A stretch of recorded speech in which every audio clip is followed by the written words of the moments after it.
welcome back to our channel. Filipino foods, Filipino products, at Filipino vibes ba ang hanap mo? Punta ka dito sa Seafood City Scarborough at dito mo matatagpuan ang iyong hinahanap. Meron yung spaghetti sauce sa Filipino style.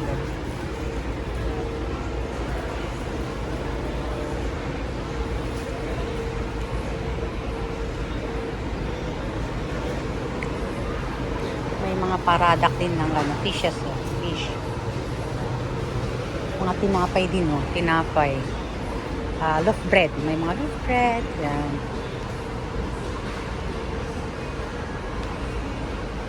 May surf card pa daw, pero ang mahal siguro ang isa nito. Mas mura Alam. ba yung 6? Di ba mas maganda yung kalamansi daw? Alam, maganda bang kalamansi? Sabi. Ay, lang ang mahal, 499. Kaya nga.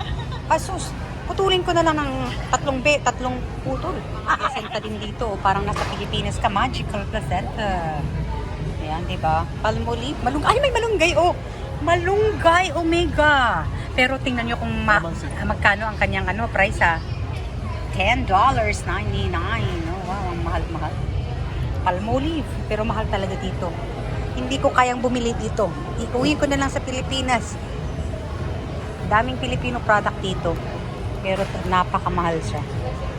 Siyempre, converted na siya ng ng Canadian dollars. Tsaka siyempre yung mga iba. Sumakay pa sa aeroplano. Kaya ganyan. Peanuts. Peanuts with garlic. Yema cake. Ubi cheesecake. You want the spicy one or the one with the skin? Ubi cupcake pala. Ubi cheese cupcake pala yan. Cheese cupcake. Dami. May red velvet, Sometimes I get skin.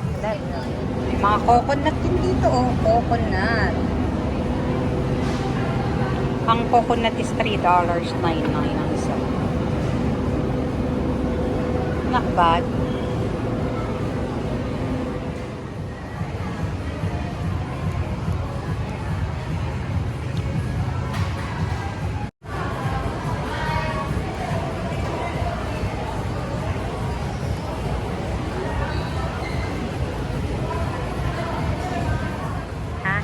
Pwede tayo dito natin. Yes, sure. Patchoy. Ano yan? Goto. Goto. Tapos siopaw.